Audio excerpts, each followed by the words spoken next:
Live from KSAT 12. Good Morning San Antonio starts right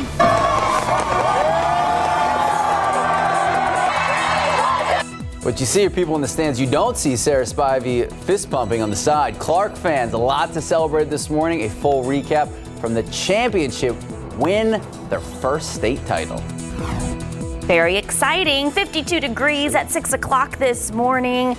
Another semi-chilly start to the morning, but Sarah Spivey says it's going to be another perfect day like we had yesterday. Good morning. 6 o'clock this Sunday. It is March 5th. Thank you so much for starting your morning with us. So yesterday, picture perfect out there. What'd you do? We went shopping. Nice. Yeah, we went and did a shopping center, got our steps in. It was beautiful. I have to ask, is this the mall walking mission? It was an outdoor mall walking. Okay. Yeah. 12,000 steps? 13. No, I'm sorry, 15. I got 15 yesterday. We're raising the bar. Way to go, Sarah. Mall walking champ over here. I got 11,000. Hey, that's great. Great. It's enough Max for probably my got heart 4. healthy. Yeah, 4 steps, not 4,000. Just 4 total steps. 4, 1, 2, 3, 4. That's it. As long as it takes you to walk over to Sarah there. You know what? We're too close. This is like 2 steps.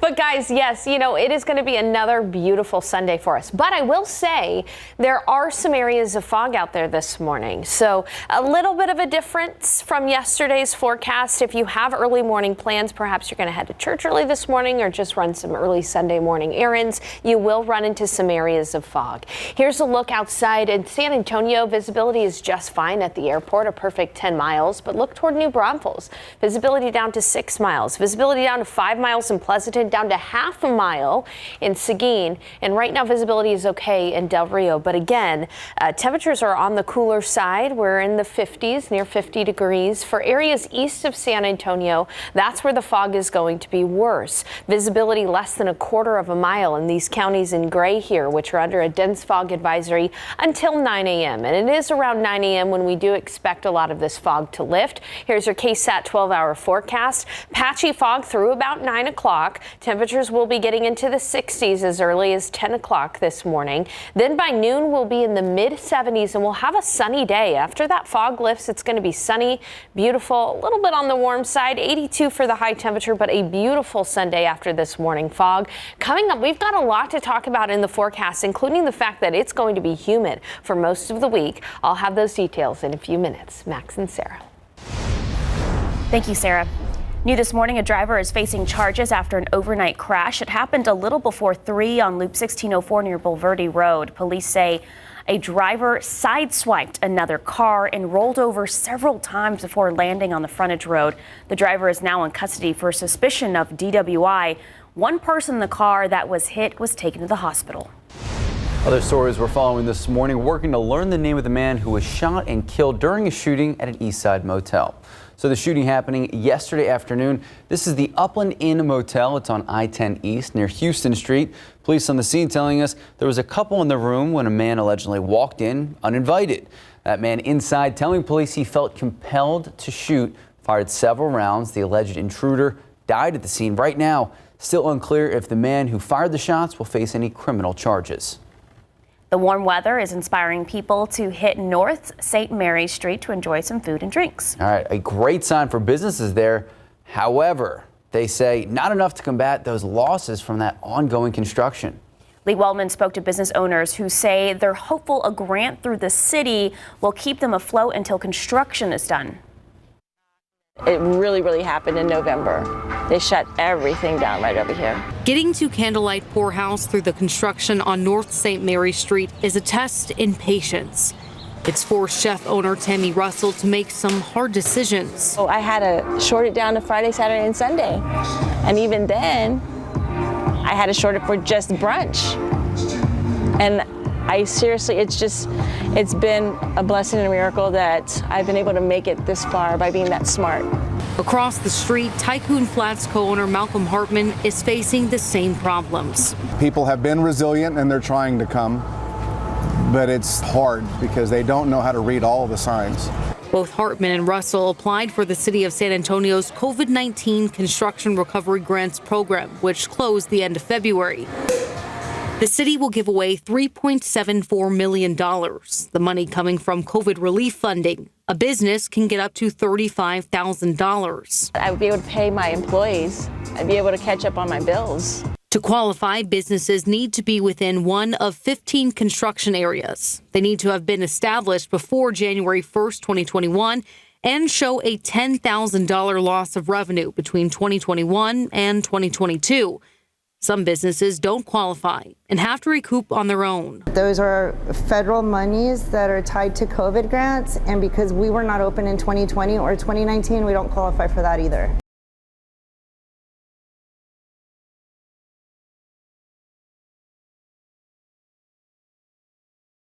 Money could come as early as March 20th.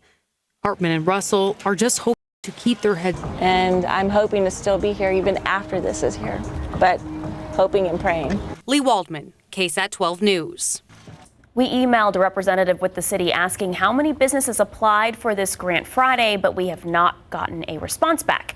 The amount awarded to each business will be determined based on a scoring methodology. We have that all broken down on KSAT.com.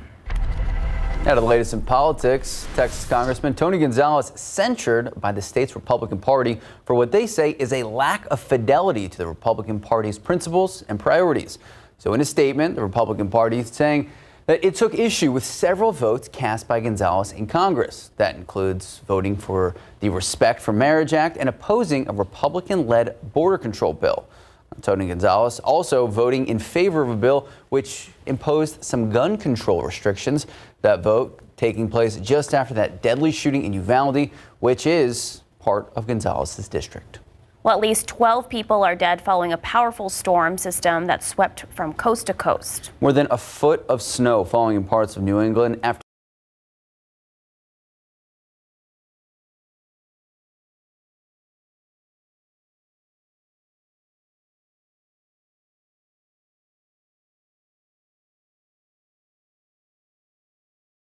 more snow, as some people are still trapped after the last storm. ABC's Chuck Severston is tracking the latest. People in at least 37 states feeling the effects of a fierce winter storm that brought heavy snow, damaging wind, and tornadoes. Total deaths rising from this storm, at least 5 people killed in Kentucky alone. Take a look at this video. You can see the moment the wind brings down a White Castle sign in Bowling Green, bending it in half before it crashes onto a car. The governor saying there were hurricane-force wind gusts, and he could feel the walls moving in. The biggest damage appears to be trees and power lines and the poles on the power lines. When it comes to power, this is going to be a multi-day event. More than 1 million people do not have power across the country. For some people in Michigan, they just recently got their electricity back, only to lose it again. We do not have a generator, and I just got a full fridge of groceries and a freezer of groceries because we were out for 4 days and I had to throw out all that food. And now another storm is bringing more snow to parts of California. People are still stranded in the San Bernardino Mountains. ABC's DeMarco Morgan is there. Now, this is pretty much the story, not just here in Crestline, but other neighboring mountain communities. People trying to dig their way out with the help of neighbors, even strangers pitching in to help. Sarah and Jason Brooks say they walked an hour and 20 minutes from their home to get food. The snow is so high that you can get on the banks, and I can lift my pole up and actually touch the power line. In Big Bear, many of the roads are clear, but the roads to get up there are still blocked, essentially cutting the community off. It feels like it's the end of the world or something. Store shelves are starting to empty and some gas stations are closed. I haven't been able to get a gas truck up here for the last 2 days, 3 days. The National Guard is on the ground working to help clear snow and rescue families trapped. Chuck Severson, ABC News, New York. Back here at home, Clark fans packing the dome last night, ready to see the Cougars in the UIL Class 6A state championship. And you're going to see an exciting matchup taking on DeSoto. The Eagles, in the end, Clark coming on with a big W, their first state title. The final score, 42-37. Coming up in our next half hour, we're going to have post-game reaction here from the Cougars MVP. And of course, we have our own proud Cougar in the house this this morning. Sarah Spivey graduated from Clark. Yeah, that's my high school graduation with my mom and dad there. So go Cougars. Those women are amazing, far more athletic than I was in high school. Right. Way to go, girls. Way to bring us home that title. That is so exciting. Absolutely. You're just like, I love I wore the black for the enthusiasm. Cougs today. I love that. Yeah, we got to have you singing the school anthem later. I was in choir, so I do remember the school anthem. We pledge to thee our loyalty forever. Time now, 6:10, 52 degrees out. Okay. Okay, coming up after the break, a look at some of the stories trending right now on KSAT.com, including a farewell to the zoo's last elephant. And taking a live look out at the Alamo City yesterday, a picture-perfect day out there. What is the rest of the day? What is the work week going to look like? We're going to check in with Sarah Spivey again. Hear that beautiful rendition.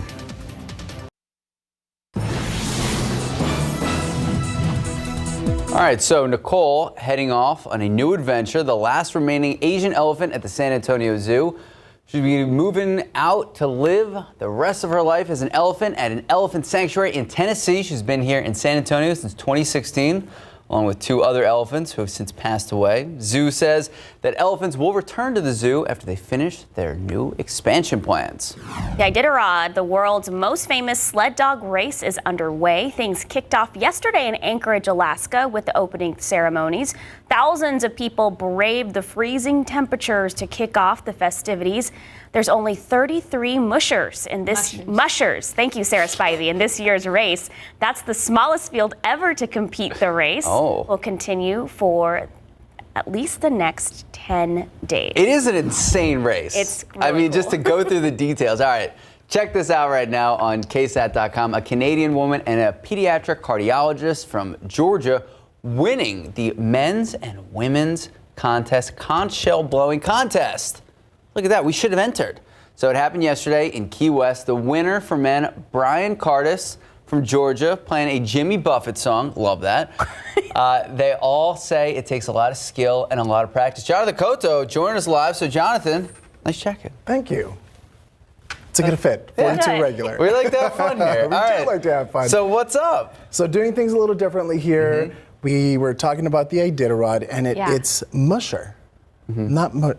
Musher. That's They the go first time I mush, hear that mush. word. Yeah. First time I hear See, it. That's how they make the dogs saw Snow Dogs with Cuba Gooding Jr., so I consider myself a mushing pro. Okay. Yeah. We are learning new words and new things here this morning. Y'all remember the movie Balto? No. Yes. Yes. That was about that. Balto was a good one. And then they had Tago that came out recently saying I've that never heard of Tago was the one that was a true hero, not Balto. This was a point of conversation this morning. What's it called again? Tago. Yeah, no, I don't know. Folks, that if one. you've heard of that one, please Disney let us Plus, know. you can Send watch us it an right email. A now. little clueless. Yeah. So yeah, the Iditarod, it's a crazy, at least 10-day, almost like adventure. I know it is. I have a friend who hasn't been to an Iditarod, but she's done the sled rides in Colorado, and she's posted videos of it, and it looks amazing, amazing. And there's actually a really good documentary on the Iditarod on Netflix. Okay. So you guys have to make sure to catch it. Have you guys ever tried the conch shell? No. I have a conch shell at home that I got that I found while I was, like, I think 5 or 6 years old when we were in the Cayman Islands, and it is impossible to do what they do. Like, You don't want to play a Jimmy Buffett song? no, I don't know how they're doing it. I can bet you which Jimmy Buffett song they Sing probably it. played. Go for it. I don't think I can sing it because it's a trademarked song. That's But fair. it rhymes with Smargaritaville. Oh, well done. About it. All right. Well, Jonathan, thank you so much for joining us. Happy to be here. Talk about the Iditarod and the Cayman Islands. Where are we Yeah. going to be in weather today? We are going to be in San Antonio, Texas. Thank you. Definitely. No. We are going to have a little humidity this morning with some areas of fog with an afternoon sun. Right now, I'm showing you the nighttime satellite here. And what's really cool is you can see the fog developing around San Antonio as we speak. Here's a look at San Antonio. And you can see just in the last hour or so, we've started to see in this light light blue color, these low-level clouds developing around the Alamo City, pretty much right along I-35 and points to the east. So let's take a look outside right now. You can see that fog there off in the distance. As of right now, visibility is fine at the airport, but I bet you in the next hour or so, we're going to start to see that visibility go down. If you have early morning plans today, make sure to pack your patience because you will run into some of those areas of fog. As we look at visibility, it is worse east of I-10 as that satellite, east of I-35 as that satellite image showed. So take a look up toward New Braunfels, visibility down to half a mile, visibility down to 5 miles in Pleasanton, visibility practically zero in Gonzales, visibility down to half a mile in Seguin, even in eastern Bexar County, closer to Converse near JBSA Randolph, we're seeing lower visibility this morning. Areas east of San Antonio under a dense fog advisory until 9 a.m. because around 9 we do anticipate this fog to lift. Until then, though, expect the fog to thicken up a little bit. By about 9:10, as you can see, fog starts to dissipate. Probably still going to be around east of San Antonio just because that's where the fog is the thickest. But by lunch, everybody's going to see total sunshine and we're going to be warming up. Take a look at high temperatures in the neighborhoods around San Antonio later on this afternoon. It'll be 82 at Rio Medina, 82 at Stinson, 80 in Gonzales, 82 in Nixon Smiley, 80 in Bernie, 80 in Kerrville, 81 in New Braunfels, and 80 in Canyon Lake. Just to reiterate everything I said, here's that KSAT 12-hour forecast as you're planning your day. Temperatures this morning going to be in the 60s. As soon as we see that sun by 10, we're going to warm up very quickly. 74 by noon. We'll have south winds 5 to 15 miles per hour, so a little bit breezier than yesterday, but still not too windy. 82 degrees for the high in San Antonio this afternoon. Temperatures will be falling into the 70s and 60s after sunset, so a mild Sunday evening. Take a look at dew points right now. Still seeing dew points generally in the 40s and 50s, which isn't too bad, but as we look ahead, we have seen a 10-degree dew point increase. So even though it doesn't feel humid out there, in just the last 24 hours, we've seen dew points go up by 10 to 15 degrees. Return of humidity is evident now, and by tomorrow morning, it will be downright humid. We're going to have areas of patchy fog and drizzle throughout this upcoming week. Take a look at that. By Wednesday, there is going to be a front across North Texas. There's still some questions on to as if that front is going to be moving through San Antonio on Wednesday. We'll talk a little bit more about that coming up in the next half hour, but what you need to know for now is that humidity is going to be the big thing this week, with a chance for storms on Friday ahead of a stronger front. We'll be able to refine that forecast as we get to Friday, but for now it looks isolated at best, not a big rainmaker for us, unfortunately. So go outside today before the humidity comes back. Really comes back this week. Okay. Yep, absolutely. Thank you, Sarah. Thank you, Sarah. 6:20, 52 degrees out. Important news, if you need to do some spring cleaning, just ahead, some simple things you can do that could save you lots of time. Good morning, welcome back, and happy Sunday. Saving just a little bit of time every day, it can make such an impact on your life. In this morning's Ask Angie report, we're talking about some home projects that can make your life a little easier. If you're still pre-rinsing your dishes before putting them in the dishwasher, it's time to upgrade to a new dishwasher. More modern appliances don't require pre-rinsing. That's going to save you both time and water over the years.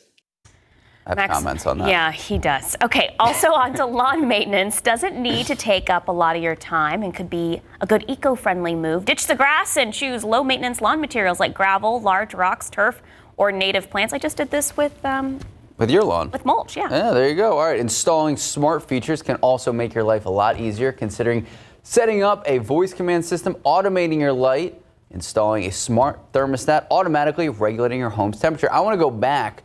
I know we can take this freeze frame of someone rolling out grass for a second off the screen. I want to go back to the dishwasher. I don't care if we have the best dishwasher in the world, I'm never going to not rinse the dishes off. Does it make you, I do the same thing. Yeah. But you're probably a little more OCD than me. Us, OCD? No. Are you rinsing because you feel guilty that the dishwasher is going to do the cleaning, or you don't trust the dishwasher? Yes. All encompassing. Yes. Okay. Because I know I've gotten dishes out and I'm like, there's still stuff on here. I can still see it. Exactly. Right. It's just that tiny little dot. Yeah. No. I'm with you on that. All right. Yeah. Time now, 6:25, 52 degrees out. Let's take a look outside with Trans Guide. Sun barely starting to peep up out there. Not really a lot going on the roads. If anything pops up, we'll let you know about it. We have a lot coming up throughout the morning on GMSA, especially on Leading SA. We have the San Antonio Food Bank, so we know it is a vital part of our community for so many families. It's reacting to a big change in SNAP benefits, the Supplemental Nutrition Assistance Program. So coming up at 8 a.m., Melanie McGuire, Chief Program Officer at the Food Bank, joining us live. We're going to be talking about the big differences that families will notice, the current need across our community, and how you can step up and help out. We're going to have all that and so much more coming up at 8 a.m. We'll be right back. Good morning. Welcome back. Happy Sunday, 6:32 this morning, March 5th, and we have a full slate of stuff to talk about, and we have a full team. Full team in the house. I'm Welcome, not filling in Jonathan. for Max Massey this morning. I'm joining Max Massey this morning. What up, Jonathan? So we're talking about the beautiful weather. That's Sarah went on a 17-mile trek yesterday. What did you do? It was only I didn't 6 do miles. anything. I stayed home. I watched a little bit of television. Nice. I spent some quality time with my puppy. But speaking of the weather, I was so confused this morning. I wasn't Okay. expecting the 90% humidity, so I was like, do I turn on the heater or the AC? I know. My windshield was completely It fogged was up. like that fog that we experienced. Exactly. And the fog is out there right now, Jonathan. In fact, we're seeing that fog thicken up a bit this morning. Dense fog advisories in place for areas around San Antonio. I want to start, though, with this view. As the sun is rising, you can actually see the fog forming there in the valley where that old racetrack used to be. Some of the OG San Antonians will remember that. This is around that Fortin area. So again, as you can see, some fog is developing out there right now this morning. Visibility is still okay at the airport, but it's 51 degrees. And as we look at the visibility across south central Texas, you can clearly see where the fog is. Visibility as low as a quarter of a mile in New Braunfels, down to 5 miles in Pleasanton, as low as a quarter of a mile in Gonzales. This is mainly along and east of I-35 there that we're seeing the more dense fog. And that's exactly where the dense fog advisory is. Any of these counties in gray, which Guadalupe County has just been added to that for the New Braunfels and Seguin area as well. We're seeing a dense fog advisory until 9 when we expect this fog to really lift. And fog will lift around 9. So by 10, we'll be in the mid 60s. And then after that, we're going to see total sunshine. So 82 for the high. South winds picking up later on today, 5 to 15 miles per hour. Sun's going to set at 6:36. It's going to be a pretty mild evening. We'll still see temperatures in the mid 60s by 10 o'clock. Coming up in the forecast, we're going to talk about how early this week, Monday and Tuesday, it's going to be noticeably humid. We'll have morning fog and drizzle and highs in the 80s, so feeling a lot like spring. Wednesday, I've had to add a big question mark around Wednesday because there is the potential that a front will move through in the middle of the week. It's a low potential right now, but it is there. I'll tell you what that means for our temperatures. And then finally, we'll talk about Friday when a stronger front is forecast to arrive. This one with a little bit more certainty and even a few storms possible there on Friday as well. So this is ahead of the week. In the week ahead, coming up, I'll detail the forecast for you in just a few minutes. Sarah and Max. Thank you, Sarah. Rural fire departments struggle to find enough certified candidates, and that's even harder to do when you're looking to add more women to the field. Some young teenagers hoping to fill that gap through a program at their school, all part of Women's History Month. Camelia Juarez tells us why it's so important to see more female firefighters and EMTs. When these East Central High students cross the stage, they will have a diploma, firefighter certification, and a basic EMT certification. All right, you're good. The captain and all the lieutenants of the fire science program are young women.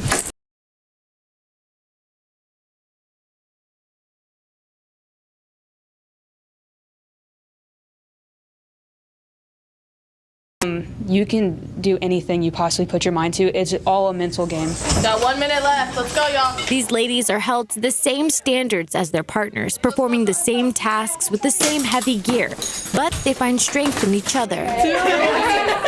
If I can't do it by myself and Greenlee can't do it by herself, we'll definitely lift it together.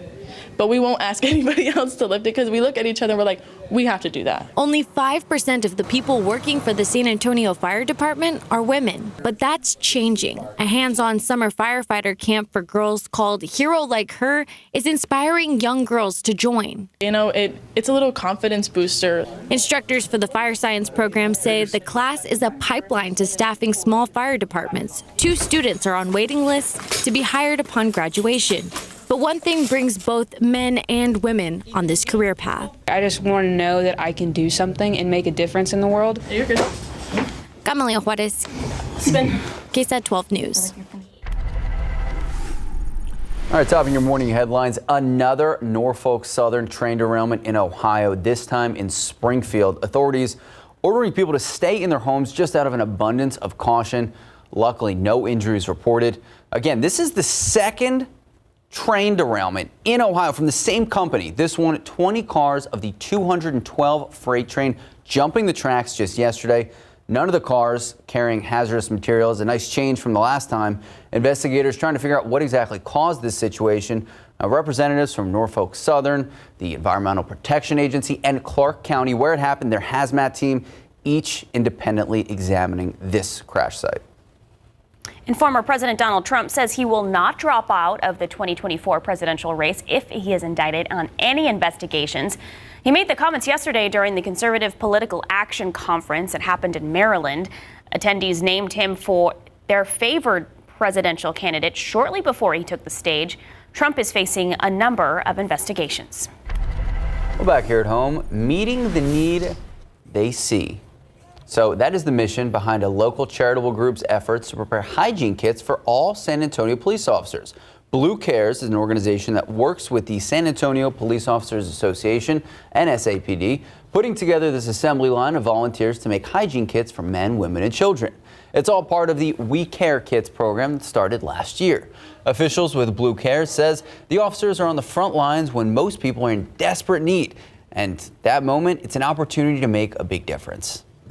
We want to just alleviate that burden and help them. And so through the San Antonio Police Officers Association and the San Antonio Police Officers Department, what we're trying to do here is just provide these bags. And so when these officers come to the community when they're in need, they're able to provide that bag. So they give out the bags when they're on patrol. They give it to the people across our community who need it the most. The goal was to make 2,000 kits to distribute to officers to hand out to community members. Volunteers and donations are always welcomed. Time now, 6:38, 52 degrees out. Here's a look at what's coming up next. Clark fans have a lot to celebrate this morning. After the break, a recap from their big championship win.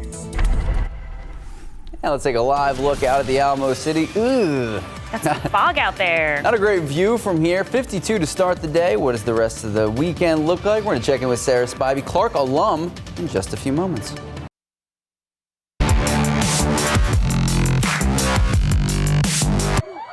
After state appearance, the Clark girls basketball team returned to the Alamo in a big way. That's the Alamo Dome. They defeated DeSoto in the UIL Class 6A state championship game. The final scored 42-37.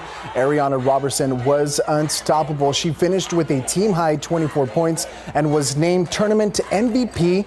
After the game, she gave her thoughts on how the team hung on in the final minutes to claim victory. Late in the fourth quarter, when it started getting down to those final couple of minutes and seconds, being able to hold our ground and keep our composure really helped us a lot. The game's not over at any time until that buzzer beat. It's so surreal. We've been working for this moment. We earned it, and I don't know. I can't even describe it at this point. It's just been our goal for a long time. And from last year to this year, that was our stepping stone, and we used it, and we're here. We got where we were at. Cool to see that Sarah shot. Spivey, would you like hi, yes. Our Clark. She was celebrating Clark over there with a great weather forecast. Getting that forecast together for us. But yes, that's the whole reason I wore black today. Go Cougs. Go Cougs. I mean, That it's is so awesome to see them awesome. win, the excitement. I think we've all experienced, even from sitting in the stands, that victory. It's so awesome. Congratulations to the girls. Absolutely. Way to go, guys. We are so proud of the way you represented San Antonio in the Alamo Dome. That is just amazing to be able to bring that title home here. 100%. Incredible. Okay, let's go ahead and talk about that busy forecast I was working on. Here's a look outside right now. As you can see, we do have areas of fog this morning out there, and they're just starting to develop as we're starting to see the sun rise. So we expect this number, this visibility number, to go down from a perfect 10 to potentially 5 miles visibility in San Antonio. The fog will be densest and is densest east of Braunfels in Seguin, where visibility is down to less than a mile, and even out toward Gonzales, we're seeing 0 visibility out there right now because of the fog. So dense fog advisory in place until 9 o'clock for areas east of San Antonio, as that's where the fog could actually end up being a bit of a hazard to driving this morning. So just use those low beams and exercise caution. Otherwise, it's a chilly morning. Temperatures are in the 40s and 50s, 44 in Comfort. It's 47 in Hondo, 49 Port SA, 51 at the airport, 48 in Converse, 57 in New Braunfels and Seguin this morning. That fog is going to lift by 10 o'clock, so expect some fog until then. Temperatures will steadily be rising with the humidity. Dew points will be rising a little bit too today. 65 degrees by 10. Right around noon we'll be at 74. And then in the afternoon, 82 for the high today. Total sunshine. So once we get through this fog, it's going to be a totally sunny, beautiful day. As far as highs go, it depends on where you live. The further west and south you go, closer to 90 degrees today. 87 in Del Rio, 87 Carrizo Springs, 87 in Laredo. Around San Antonio, generally low 80s. Up in the hill country, nearer to 80 degrees. It'll be 80 in Kerrville, 80 in Boerne, 80 in Bulverde and Canyon Lake, but 81 in New Braunfels, 82 in Castroville, 83 in Hondo. Floresville, good morning. You'll be at 82 this afternoon. 82 Nixon Smiley and 80 in Gonzales. Now I'm showing you the dew point right now because dew points are comfortable. Yes, we're seeing that fog, but it's not going to feel oppressively humid this afternoon. But notice that by Monday morning, tomorrow morning, those dew points are going to be right near 60 degrees. That's pretty humid for this time of year. And we're going to see the humidity with us throughout the week. So just about every single day this week, I do anticipate some morning fog and even some patchy drizzle. So your morning commutes are going to be gray, a little foggy at times, and so there could be some more crashes than usual, but we'll keep you updated with that. Of course, your traffic authority, Stephen Cavazos, will keep you updated too. As we look ahead, take a look at the futurecast. This is a big question mark in our week, this front. In fact, I drew 3 big question marks on here because if this front makes it through San Antonio, we could be pretty cool on Wednesday when that front is expected to move through North Texas. If it has enough oomph to make it through, it will be pretty cool on Wednesday. However, right now we're forecasting that it's going to stay a little north of San Antonio in the hill country. So for now at least, highs are going to be near 80 degrees on Wednesday with that front stalling to the north. But just be prepared. If it does look like that front is actually going to make it through and these shallow cold air masses can be a bit powerful, then that temperature high of 80 could be some 15 to 20 degrees cooler. Yeah, that's a pretty big forecast change. So keep that in mind. Keep up with the forecast. We're going to update you as that goes on. But another thing to keep in mind is we're much more confident about a front moving through at some point on Friday. And that is where we have a small opportunity for rain, about a 30% chance for isolated storms on Friday. And temperatures will be cooler next weekend. We'll be looking at highs rather than in the 80s, in the 70s next weekend. So a lot to keep up within the forecast this week, including that potential front on Wednesday. Otherwise, though, it is going to be very spring-like, kind of muggy and just gray in the mornings with some sunshine in the afternoon and warm weather. You're going to want to have that all-purpose hairspray, ladies, Monday, Tuesday, and Wednesday. I'll try. It will be needed. Chungo week. Chungo week. Chungo week. I like that. All right. So have you guys ever been on a cruise? I have. I wasn't a big cruise girl. Okay. I was too, and I was sick the whole time.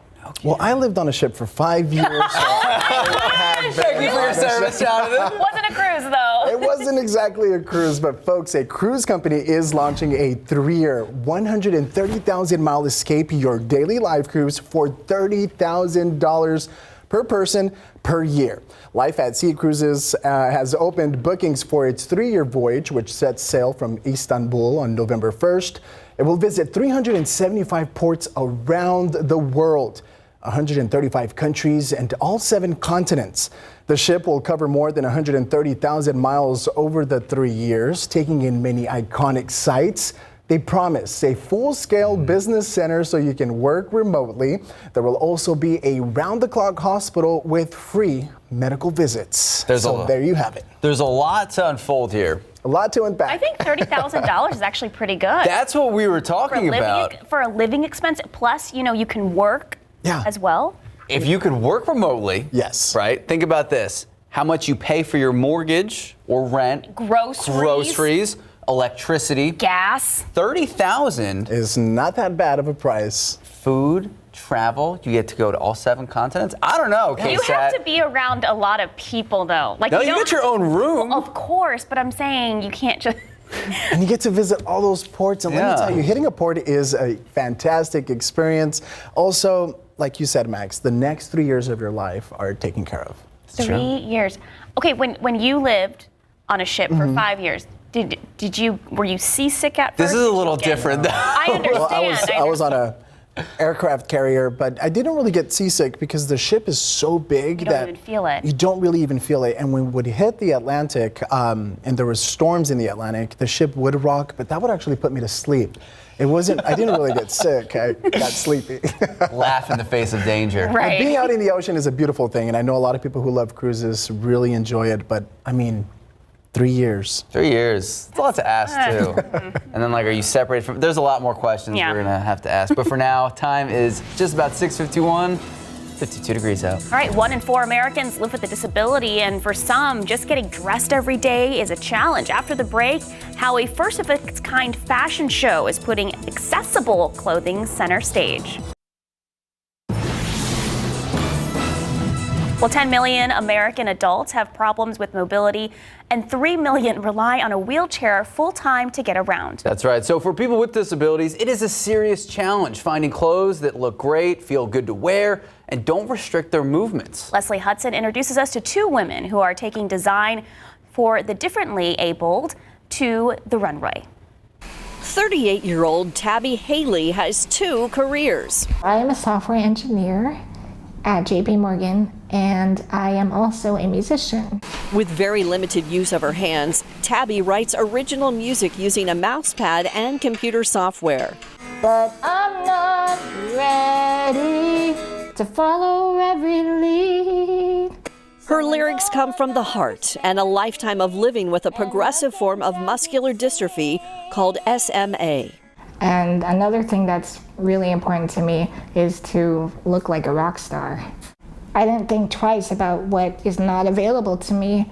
I just buy clothes and then we customize them ourselves. Enter fashion designer Kat Berkey.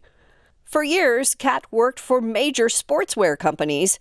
2 years ago, Kat was ready for a change. Looking to explore a little bit beyond what able-bodied, straight-sized, cisgendered people wear to the gym. Kat found inspiration when she was selected to design for Double Take, a first-of-its-kind adaptive fashion show held in New York during Fall Fashion Week. All of the models have SMA or care for someone who does. Designer Kat was paired with model-to-be Tabby.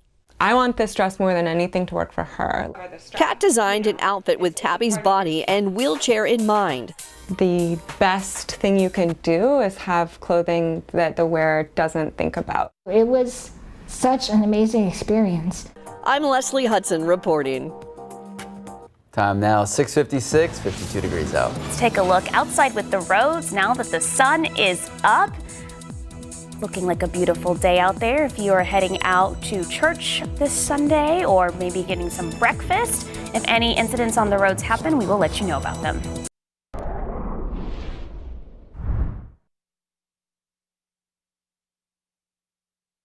5, where we're seeing visibility down to a quarter of a mile in New Braunfels and Seguin. As we take a look at the dense fog advisory, that's in effect until 9 a.m. Now, areas nearer to Seguin, Gonzales, Stockdale, Floresville going to be having that dense fog. Otherwise, we'll see tons of sunshine after that fog lifts, nearer to 82 degrees this afternoon. South winds at 5 to 15. The week ahead features humidity, drizzle and fog in the morning, afternoon sunshine, and chance for some storms on Friday. Thank you, Sarah. Hey, Jonathan, also thank you for joining us this morning. My pleasure. Never a dull moment. We'll see you back here at 8 a.m. You guys at 8. Live from KSAT 12. Good Morning San Antonio starts right now. Right now on GMSA, businesses on the St. Mary's Strip holding on to hope for a grant through the city of San Antonio. What they say could happen if it's approved. Plus, East Central High School students will soon graduate with the firefighter certification and basic EMT certification. How one program at the school is helping them get that. Yeah, let's take a live look out at the Alamo City. Can't see too much from this perspective, but could be a beautiful day. Could it look like yesterday? We're going to check in with Sarah Spivey in just a few moments. But for now, good morning. It is 8 o'clock. It is Sunday. Thank you so much for starting your morning with us. So yesterday, as we alluded to, picture perfect out there. It's beautiful.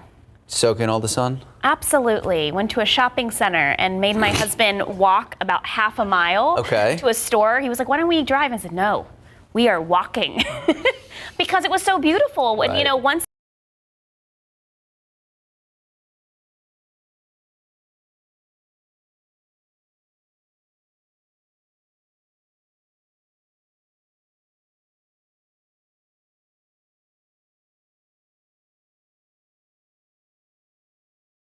San Antonio. This is 410 at Austin Highway.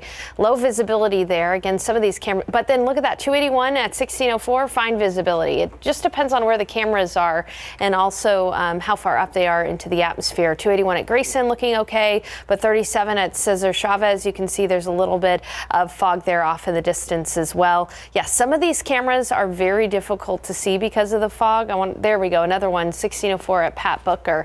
And this is a look at the picture right now around San Antonio.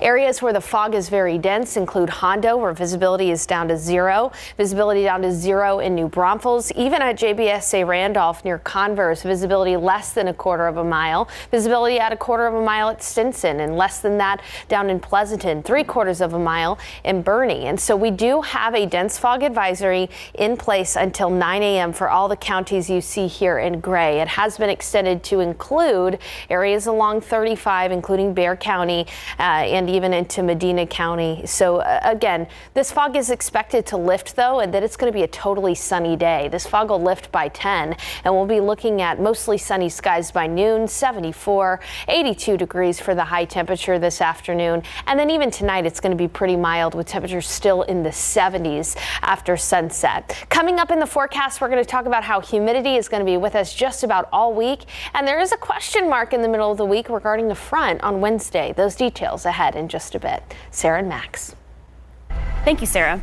Along the St. Mary's Strip, they're hopeful a grant will help them keep their doors open with the ongoing construction project. The owners of the Candlelight, Poorhouse, and Tycoon Flats both applied for the City of San Antonio's COVID-19 Construction Recovery Grants program, which closed the end of February. The city will give away $3.74 million, the money coming from the COVID relief funding. So a business can get up to $35,000. To qualify, businesses need to be within one of 15 construction areas.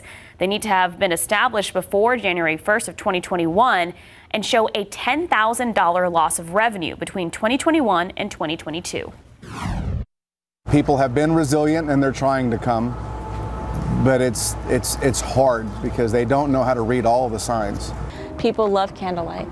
And I'm hoping to still be here even after this is here, but hoping and praying. On the city's website, it shows money could come as early as March 20th. The amount awarded to each business will be determined based on a scoring methodology. We have that breakdown right now on KSAT.com. Well, rural fire departments, they're struggling enough to find certified candidates. Young women in East Central Fire Science Program, they're actually stepping up, trying to fill that gap. So when these East Central High School students cross the graduation stage, They're not only going to have a diploma, they're also going to have a firefighter certificate and basic EMT certification. The captain and all the lieutenants of the fire science program, they're all young women. So some women feel like they may be too small to do this job, but these women, well, they say they find a way to get it done. They're held to the same standards as their partners, performing the same tasks with the same heavy gear, but they find strength in each other. If I can't do it by myself and Greenlee can't do it by herself, we'll definitely lift it together. But we won't ask anybody else to lift it because we look at each other and we're like, we have to do that. Instructors for the fire science program say the class is a pipeline to staffing small fire departments across our community. Right now, 2 students are on the waiting list to be hired when they walk that graduation stage. Well, the San Antonio Food Bank, a vital part of our community for so many families, and through various economic conditions, the national policy changes, and so much being thrown at the food bank, they've reacted accordingly. So joining us today's Leading SA segment is Melanie McGuire, Chief Program Officer. Good morning, Melanie. Thank you so much for joining us. Good morning. Now, Melanie, we alluded to policy changes, specifically the SNAP benefits changes. What should families watching this across Texas, what should they know about this change? Yeah, so for the past 2 years, many families have benefited from emergency allotment, so additional funds that they were able to leverage through the SNAP program. And that funding has ended at the end of February. So for many families, this means a recalibration of their benefits. And at minimum, we're seeing families lose $90 to $100, but that can be even larger for some of our larger families. So it is really difficult during this time for families to adjust to that new SNAP benefit rate, and it's affecting the food bank. So what impact has the food bank seen or is expecting to see? Yeah, so toward the end of 2022, we already saw our food lines get longer. Certainly, the impact of grocery prices on families and rent and utilities meant that families had to stretch their budgets, and oftentimes they were having to choose between food or paying basic utility or rental needs.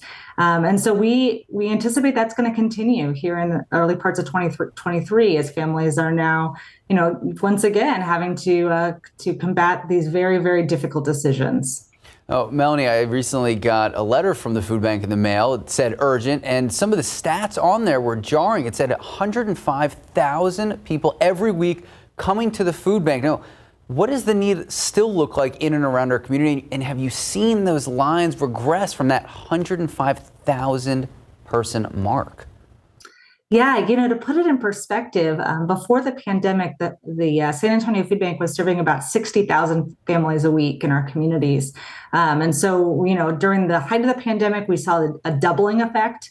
And now we're still at a very elevated rate for many of our families. So it does mean longer lines. It does mean that, that there are different needs that families are having now. And we're not only a food bank that's trying to help folks in that emergency, but we also do a lot of education. And so we have programs for workforce and job training programs, nutrition education. And so we're really trying to help families amongst various facets of food insecurity. So if anyone is interested in stepping up and helping out, how can they do so? What are you guys looking for? Yeah, so folks do want to help. We're encouraging them to visit our website, safoodbank.org. There's lots of opportunities we could use your support in right now, particularly to serve that elevated need. All of our volunteer opportunities on our website. You can host a food drive or donate a monetary donation, and all of those would be very much appreciated as we help our San Antonio families. All right, Melanie, last question for you, and it's going to be a complex one. We talk about these ever-evolving economic situations that you guys have to deal with on a seemingly day-to-day basis. In terms of why the lines at the food bank haven't gone down, how important are these inflation numbers not only to the families that you're serving, but also the food that you're buying? Yeah, anytime we see an increased need, it means that we're trying to get as much nutritious food on the tables of many of our families. And, the food markets have been, you've seen them in the grocery store. been kind of sporadic, right? And so we've seen the impacts of inflation, but we've also seen the impacts of the food supply chain. And so oftentimes we're at the mercy of, what's going to come in to make sure that we can get that food out. So it's really, really important if you have the opportunity to host a food drive, if your company wants to do something to step up, because we know it's going to take a community effort to be able to supply this need. Well, Melanie, thank you so much for joining us this morning. For our viewers, if you want to see this interview in its entirety, you can head to ksat.com later this morning. All right, time now, 8:09, 54 degrees out. Okay, a set of twins. They are making history in the shipping industry. What they are doing that makes them the first, that's still ahead. And not only is town's personality created by small businesses that help build it up, but its economy, its dollars are as well. Jonathan Cotto entering the studio right now. He's standing by, explaining how you can help out our local small businesses. 54 degrees at 8:09. Let's check out the visibility there. Not much. There's that patchy fog that Sarah Spivey was talking about. Some areas of our city seeing it, some areas really not. She's going to have our forecast when we come back. Good morning and welcome back. Here at KSAT here in San Antonio, we love our small businesses. 46.4%, yeah, we're getting exact this morning.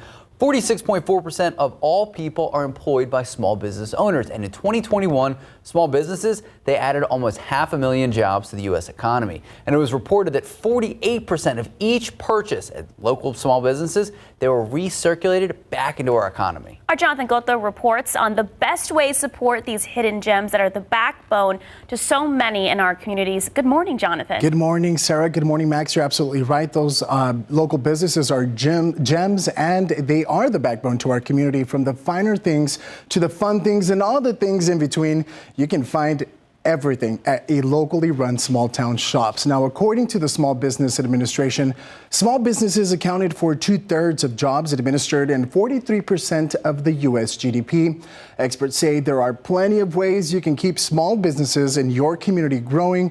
First up, visit your local farmers market. Businesses often pay fees to reserve booths. Supporting them helps turn a payment into profit. Now, 9 out of 10 people check online reviews before making a purchase, and many minority small businesses were hit especially hard by the pandemic. Black-owned businesses experienced a 41% drop in business. And to find a minority-owned business near you, you can check out the Small Business Administration's directory. Now, the money you spend at small businesses goes back into your own community, our community. Small businesses donated 250% more money than big businesses did to local charities and nonprofit organizations. So if you need any more reason to shop locally, there you have it. Max and Sarah.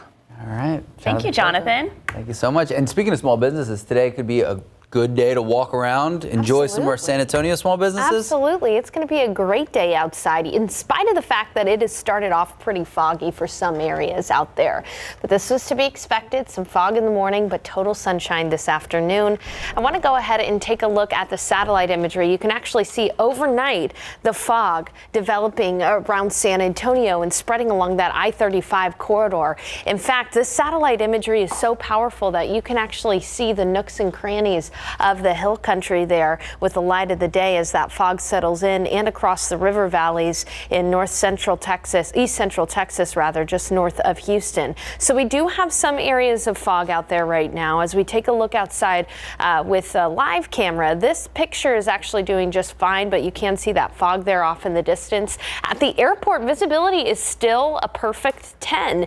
The airport is not one of those areas that's experiencing fog right now, but we are seeing fog elsewhere, like out near Hondo, where visibility is down to 1/4 of a mile. Visibility down to 2 miles in Kerrville, down to 1/4 of a mile in New Braunfels. Let's zoom in around San Antonio and see where areas around San Antonio are seeing some fog. Visibility down to 3/4 of a mile up in Bernie, down to 0 at Stinson and in Pleasanton. So that's where we've got some really dense fog.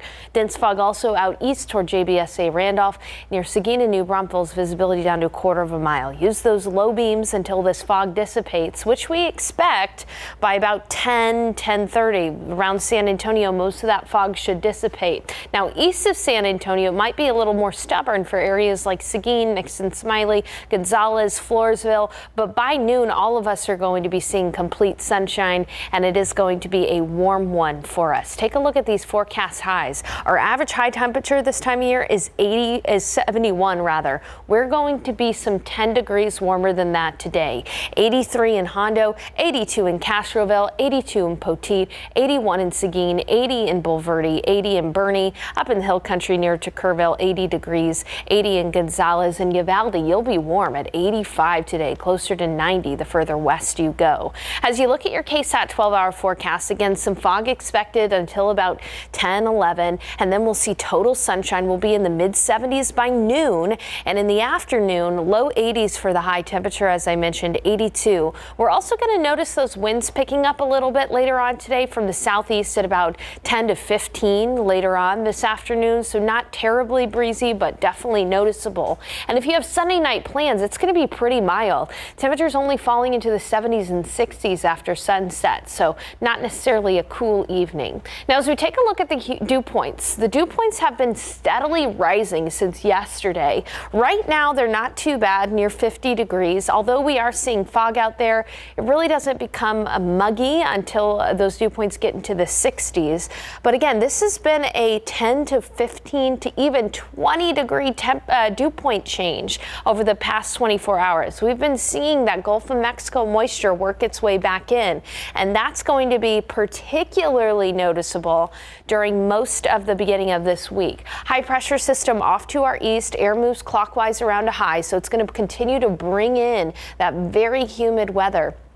By tomorrow morning, downright humid. Not only will we be seeing patchy fog, but we'll also be seeing patchy drizzle. And then on Tuesday morning as well, still maintaining that humidity. Wednesday is going to be an interesting day because we do anticipate a cold front moving through North Texas. How far south that front goes will determine how warm or how cold we are around San Antonio. But right now we've got us forecast at about 80 for the high in San Antonio on Wednesday. If that front could move through, it could be some 20 degrees colder than that. As far as rain chances go this week, Friday is our best shot. Right now we're only looking at isolated storms, but still the potential is there.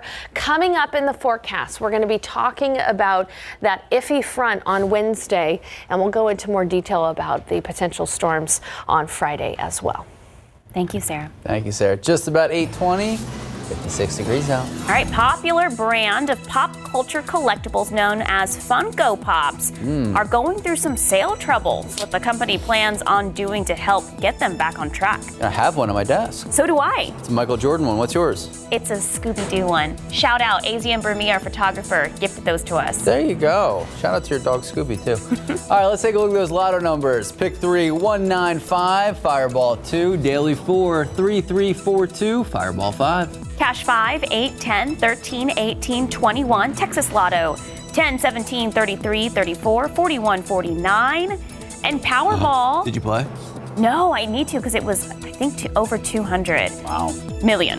10, 16, 18, 40, 66, Powerball 16, Power Play 3.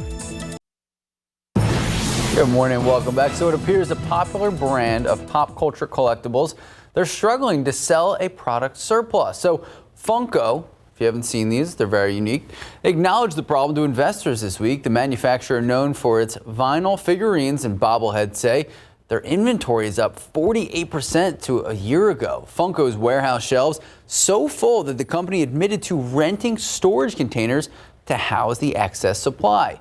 To deal with the additional merchandise, the company says they're going to actually eliminate approximately $30 to $36 million worth of these bobblehead figurines. A set of twins in Atlanta, Georgia are making history at a UPS in Atlanta. So twins Alyssa Strickland and her sister Brittany are the first women at an Atlanta UPS to become on-road supervisors.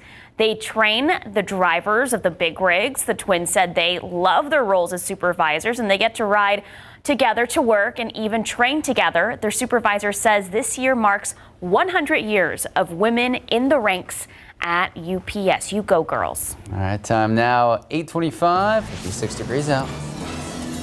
And happy birthday, our GMSA reporter, Alyssa Cole. Aww. She's off this weekend to celebrate her birthday. Happy birthday, Alyssa. You've been a great addition to us here on GMSA on the weekends. That action shot. Happy birthday, Alyssa. Hopefully you're still asleep.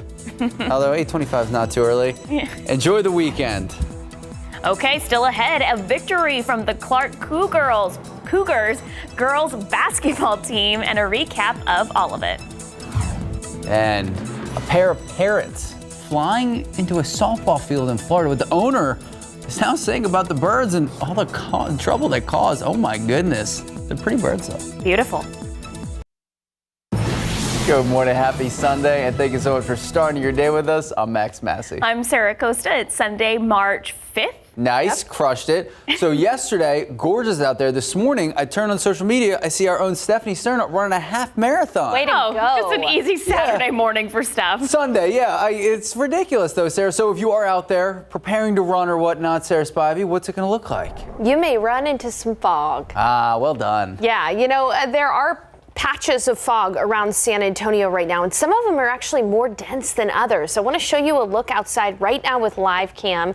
You can see that haze there off in the distance. That is the fog. Visibility at the airport is fine as temperatures are now in the low 50s, low to mid 50s, but you look out toward Hondo, visibility is at 0. Visibility is down to a quarter of a mile in New Braunfels, down to 0 in Pleasanton, and down to 2 miles in Kerrville. You can really see just how patchy this fog is as we zoom into San Antonio. Along 281, it's really not all that bad, but you go out toward JBSA Randolph in the eastern part of the county, and we're looking at visibility less than a quarter of a mile, practically 0 down at Stinson, 0 near Hondo, visibility down to a quarter of a mile in Seguin and New Braunfels. And there is a dense fog advisory until 9 o'clock this morning, as we do anticipate the fog to really start to lift here within the next hour or two.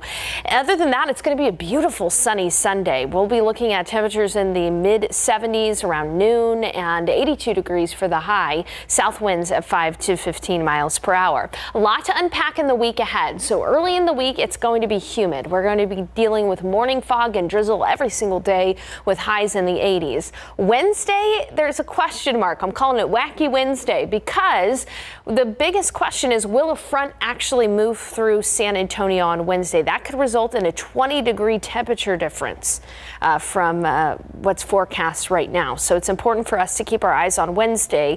Meanwhile, more confident about a stronger front arriving on Friday at some time, and it could produce a few storms. So this is a quick rundown of what we expect in the week ahead. I'll be giving more details on this.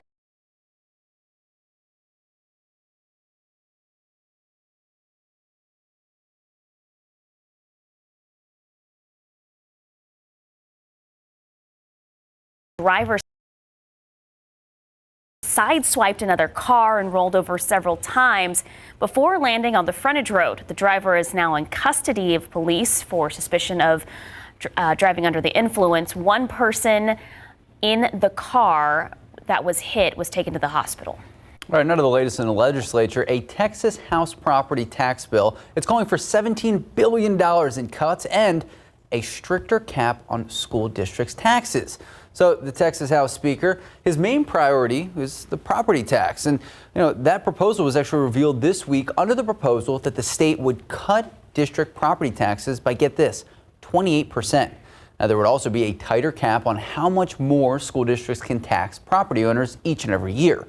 Tax experts warn that lowering the appraisal cap would actually have a lot of ripple effects, like creating vast inequities in those who pay property taxes and upending, possibly, Texas's housing market.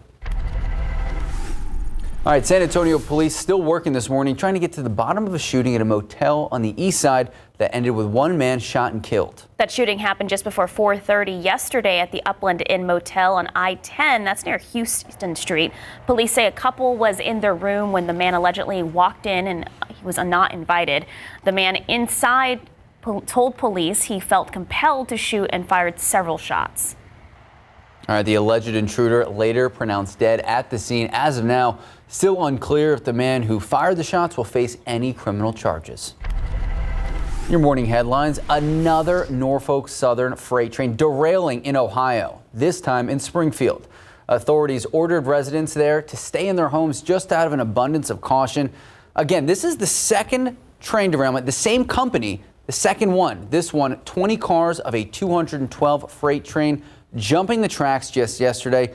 Luckily, none of those cars carrying hazardous materials. An investigation now underway, trying to figure out why this all happened and why it continues to happen. Some mountain towns in Southern California are running out of food and supplies as the major winter storm pummels the area.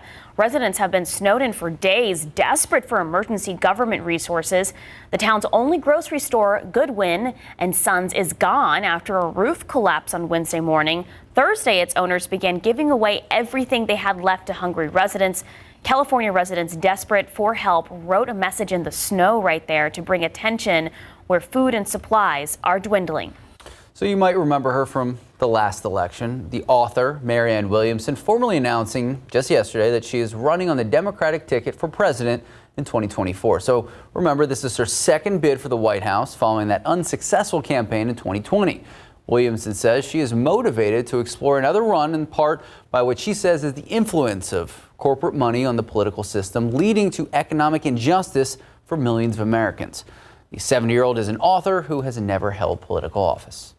Well, federal prosecutors say Sam Bankman-Fried should be allowed to have a flip phone with no internet capability while on bail. The attorneys for the former FTX cryptocurrency exchange founder also support the proposal, which also calls for Bankman-Fried to have a basic laptop with limited functions. He will also be restricted from the internet. The proposals come after the judge found a threat of witness tampering and said he could possibly revoke his bail. He has been charged with multiple counts of conspiracy and fraud and has pled not guilty. Well, back here at home, hey, go Clark. Cougars, bring it home. Clark fans packing the Alamo Dome last night, seeing the Cougars in the UIL Class 6A state championship game, taking on the DeSoto Eagles. An exciting matchup, and in the end, what us here at home were rooting for. Clark coming home with the W, with the championship, with the glory, the first state title. The final score, 42-37. Before we go to the soundbite, Sarah Spivey. Go Cougars! Proud alumnus here. Way to go, girls. We're so proud of you. Thanks for representing San Antonio in a great way. Woo! Go Cougars! All right. Another local basketball team we like to talk about, the Spurs. Our San Antonio Spurs having a chance to win 3 straight games for the first time since the season began back in October, and they're hosting a team that's not that great, the Rockets. So let's take a look. Here at home, love the court design, love the jerseys, love this guy, Jeremy Sohan. First quarter, Bates Diop coming out with a loose ball, finding Jeremy Sohan, spins, wait for it, look at this, beautiful finish, the slam. Spurs down by 1, then KBD, wait for it again, poking the ball away, defense to offense, Sohan picking it up, and there he is. Layup no good, but don't worry. KBD back for the follow. Spurs lead 32-29 after 1. Second quarter, Devontae Graham, new Spur, catches fire from behind the arc. He hit 5 threes, 3 within a span of just 2 minutes. He scored 20 points in the first half alone. The Rockets, though, rallying with a number of high-flying dunks, taking the lead 70-68 into halftime. So what comes after halftime? We go to the third quarter. Look at this. Playing from behind, Graham, beautiful bounce pass to the Rook. Jeremy Sohan slams. San Antonio trailing by 5. Then off the miss, Charles Bassey, another new Spur, right there to tip it in.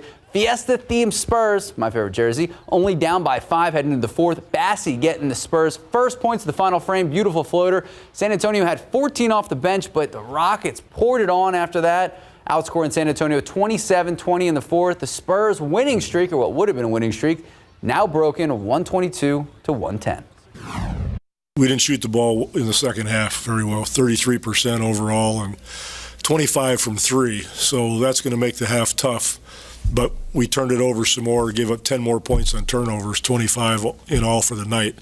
So if you're not shooting it well in that second half and you're turning it over, you're going to have a problem. But I'm going to give them credit. I thought they were more physical than we were, and they had a little bit more bounce in their step. All right, don't worry. We still had a lot more games tonight, and we have a familiar foe. Hey, let's run it back. Spurs hitting the road, taking on the Rockets again tonight at 6 p.m. Go Spurs, go. Go Spurs, go. All right, so we've all heard of a rain delay, things in baseball like that.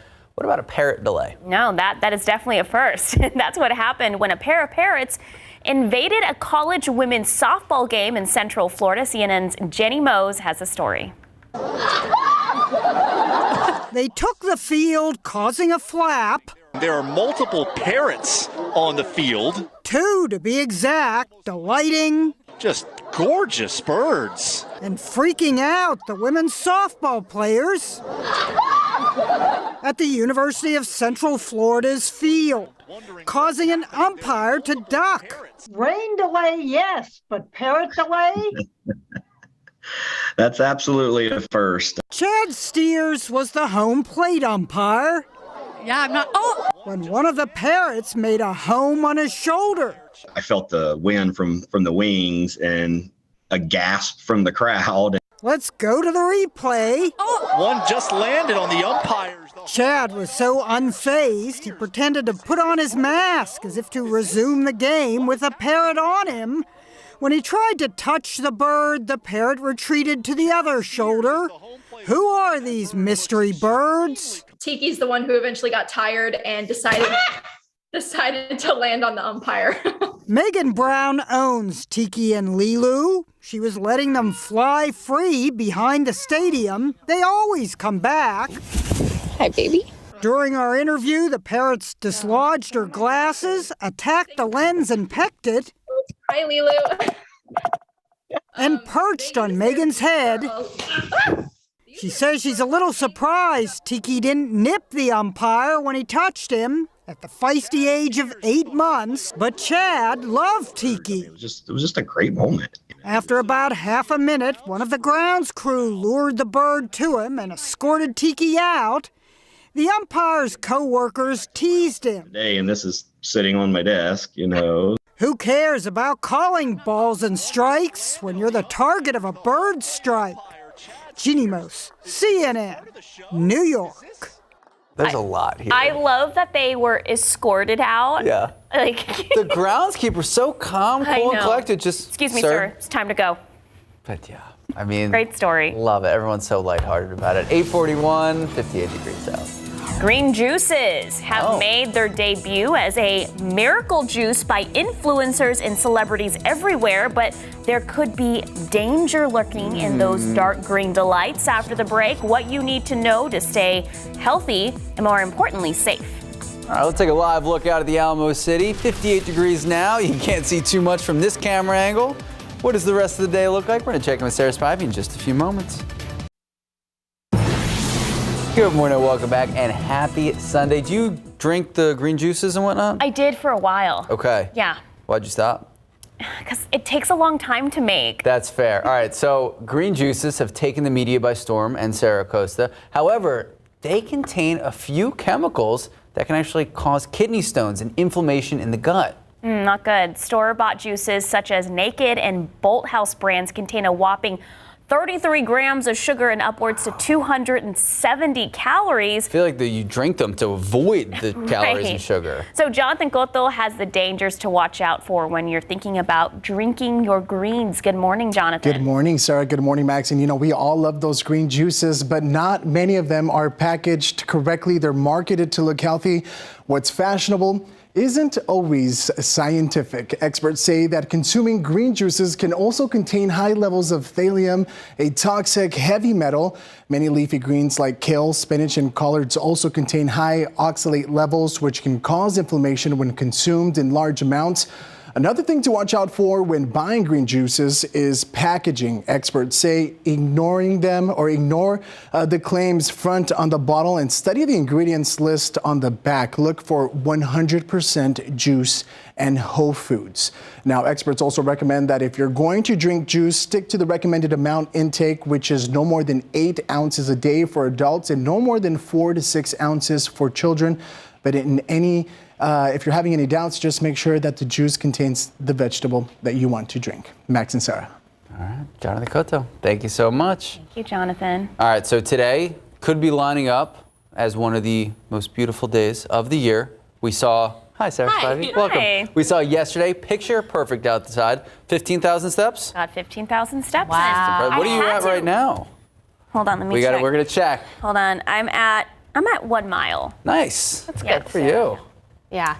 You know, today's going to be another beautiful day. We just have to get through this fog that we're seeing out there right now in areas around San Antonio. It's not too bad where this camera is, but as you can see off in the distance on the horizon, you can see that fog. Visibility is still a perfect 10 miles at the airport. It's 54 degrees, but you look elsewhere and you can really see where the visibility is worse. Take a look out toward Hondo. Visibility down to a quarter of a mile, down to 0 in Pleasanton, down to 0 in Gonzales. Visibility down to a quarter of a mile for New Braunfels and Seguin. And in fact, I went ahead here and turned on the satellite. You can see that there's a hole in good visibility up all along 281 there nearer to downtown. But otherwise, most of us are dealing with some of these low clouds and fog. Visibility is down to a quarter of a mile rather at Stinson and down to less than that at JBSA Randolph. We will, however, be seeing this fog lift here in the next hour or two. Right now, though, it's 54 at Port SA, a cool 56 in Seguin, 58 in New Braunfels, 55 in Bandera, 56 in Kerrville, and 57 in Devine. As you look at your KSAT 12-hour forecast, again, that fog is going to lift here within the next hour or so. Then we're going to see total sunshine and quick warm-up. By noon, we'll be at 75 degrees. In the afternoon, we'll be looking at highs in the 80s, right around 82 in San Antonio. And this evening's going to be pretty mild. I mean, once the sun sets, we'll be looking at temperatures still in the 70s and even 60s. So again, it's not going to be necessarily a cool evening. Elsewhere, though, highs are going to be hotter, especially out to the west. 87 in Del Rio, 87 in Carrizo Springs, near 90 degrees in Laredo, 85 in Uvalde. Around San Antonio, though, low 80s are a safe bet. We'll be looking at highs in the low 80s for areas like Stinson, Converse, Seguin, Canyon Lake, again, all right around 80, 82 degrees. Now, even though we are seeing a little bit of fog out there right now, in the afternoon, the humidity is really not going to be much of an issue. It's still going to feel comfortable, but that changes tomorrow in a big way. And in fact, for most of the week next week, this upcoming week, we're going to be seeing dew points in the 60s, noticeably humid. So that translates to morning fog and, yes, even patchy drizzle throughout the week, just about every morning for your morning commute. So plan accordingly as you're planning your week. There will be areas of patchy drizzle and fog every day this week in the morning. Now, one big question mark over our week is what is going to happen Wednesday. Let me show you the future cast here. A cold front is going to be moving through North Texas on Wednesday. The question is, can that cold front make it all the way to San Antonio? We're going to be having a lot of humidity pumping in from the south. Will that cold front have enough oomph to make it to San Antonio? Right now, it doesn't look like it will. However, that could change. On Wednesday, the high we're forecasting right now is 80 degrees. But if that front moves through, if it does have enough oomph, we could be looking at a 20-degree temperature difference, cooler than 80 degrees, highs in the 60s potentially on Wednesday. What's more certain is that there will be another front on Friday that's going to cool us down even more, and it'll bring a small window for some showers and storms on Friday, about 30% coverage. That's about it for now.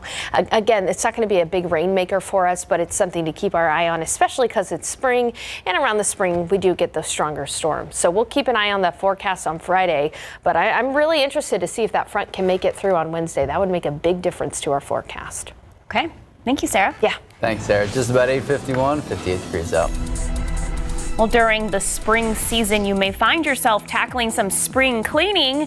Coming up tomorrow on GMSA, we'll tell you what things you should consider when doing so. Good morning, welcome back, and happy Sunday. So Baskin-Robbins, pride of my childhood, they announced their newest flavor of the month for March, and it's chicken and waffles. Can't be bad. I'm very excited. Okay, so they also announced 3 other flavors. Pralines and cream, okay, and chocolate chip, and wild and reckless. Oh, I like wild and reckless. I'm wondering. You don't even know what it tastes like. I just feel like I'm going to like it. It's probably wild and reckless flavor combinations like peanut butter and pickle. Oh. Or, like, I don't know. Like potato chips and ice cream? Oh, yeah, like the kitchen sink. Great. How would you do potato chips and ice cream flavored ice cream? There's a Jerry Garcia flavor What? that's like that. It's so Ben and Jerry's. Ben and Jerry's. No, but I think it's Jerry Garcia's flavor for Ben & Jerry's. No, Jerry Garcia's flavor for Ben & Jerry's is We're Cherry running out of Garcia. time. How about we give people one last look at the weather? Cherry Garcia is my favorite. All right, we are seeing some fog out there this morning. You can see in the satellite, but that will be dissipating in the next about an hour or two. So we'll be left with total sunshine later on this afternoon. 81 for the high. We'll have morning fog and clouds just about every single day this week with highs in the 80s. One big question mark is how cool will it actually be on Wednesday as a front hangs out in North Texas. Otherwise, a chance for some isolated storms on Friday. Again, Cherry Garcia. So is Maybe today... it's Jimmy Fallon's Ben & Jerry's flavor. I don't know. Thank you so much for being patient with us. Have a great rest of your Sunday. Happy Sunday. Great photo to leave them with.